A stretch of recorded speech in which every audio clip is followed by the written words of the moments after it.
So I love training my back. It's been 2 weeks since I did a back workout, so I'm looking forward to today's session. I'm training shoulders and back specifically. One of the best ways to build an hourglass physique is to build your back. Training back and shoulders helps with creating the illusion of a smaller waist. And if you combine that with glute training and just lower body training in general, you are going to have the perfect sculpt program, and that is what I'm following today. I'll link my app in my description box down below if you want to go ahead and try that out. I do have a free 7-day trial. Starting off with a warm-up as usual. I also did 4 sets of jump ropes before this just to get my heart rate up a little bit, to sweat and get my blood flowing. Now I am doing my rotators with a band, specifically focusing on warming up my shoulder joints here as well as my lats.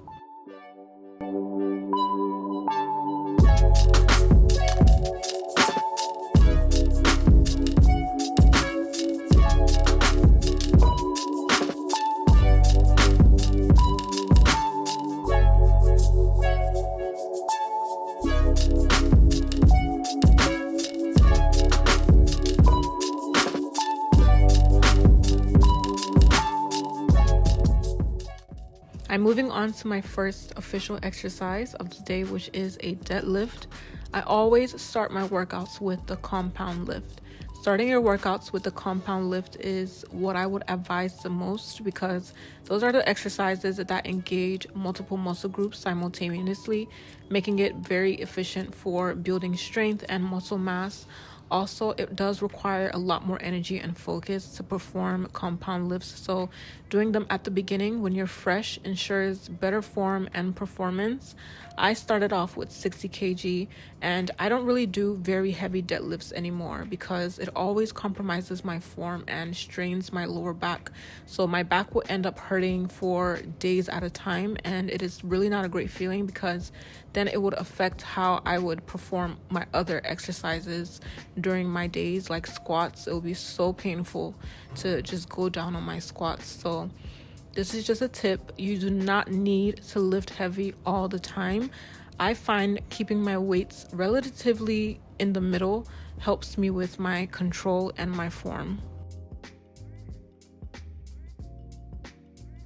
An exercise to target my shoulders, I am doing a dumbbell seated Arnold Press.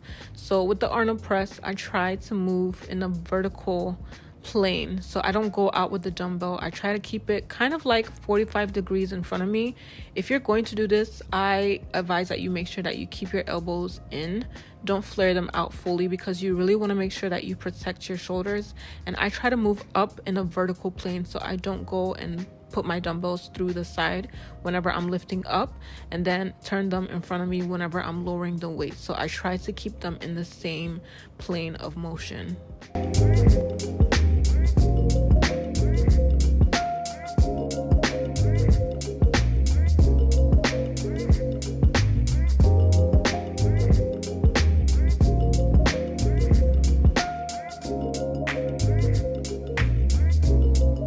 Right after that first set, I am supersetting that with a seated dumbbell shoulder fly. Doing this exercise seated forces you to fully engage and use your delts as opposed to when I'm standing up. And when I'm standing up, sometimes I find myself just overcompensating like with my lower body. So it's definitely a lot harder to perform this exercise seated. So here I'm aiming to do a minimum of 8 reps. Now, I naturally have a lean upper body, so I don't train with heavy weights when I do shoulders or triceps or just upper body in general. A lot of people often think that I do because of the definition that I have in my upper body, but I don't. I keep my weights for my upper body relatively light.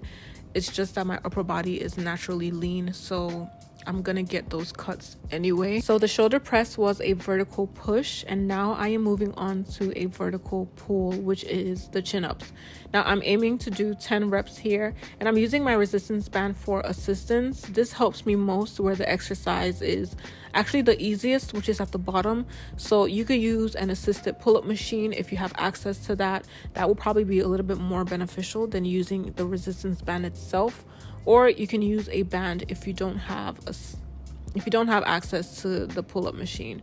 With my last rep of my chin-ups, I try to go as slow as I can because you're actually much stronger on your eccentric with an exercise. So for me to really lower myself as gradually as possible is what I try to do, and this really helps me with building up my strength.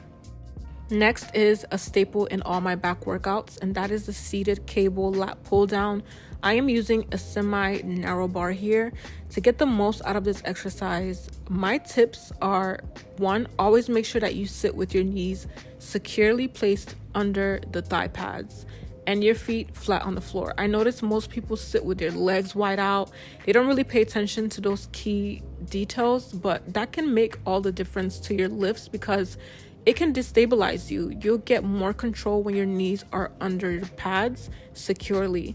Next, grab your bar with an overhand grip and keep your back straight whilst leaning back slightly, allowing your chest to kind of rise or to be out, if that makes sense. And you want to pull the bar down towards your chest by engaging your lats and pulling your elbows down and back. So for me, I like to pause briefly at the bottom of the movement, squeezing my shoulder blades together and then slowly releasing the bar back to my starting position. Next, I'm moving on to a unilateral exercise, the single arm dumbbell row. I prefer doing this exercise standing up, like without the bench, but I do find myself having better control when I'm using the bench. Here, I'm bending my knees slightly and hinging forward at my hips, keeping my back straight and my chest out. I'm using my free hand to rest on the bench for support.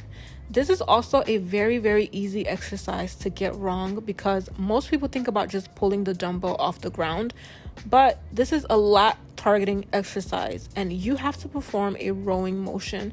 So you're pulling the dumbbell towards your hip by retracting your shoulder blades and bending your elbow, keeping it close to your body.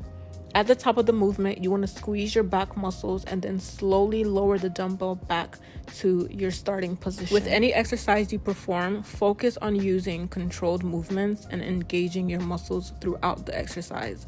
So try to avoid using momentum or just excessively lifting and pulling the weights, and always adjust your weights to a level that will allow you to maintain proper form while still challenging your muscles. This is very important for growth. Don't forget to end your workout with a stretch to bring yourself back to that calm state.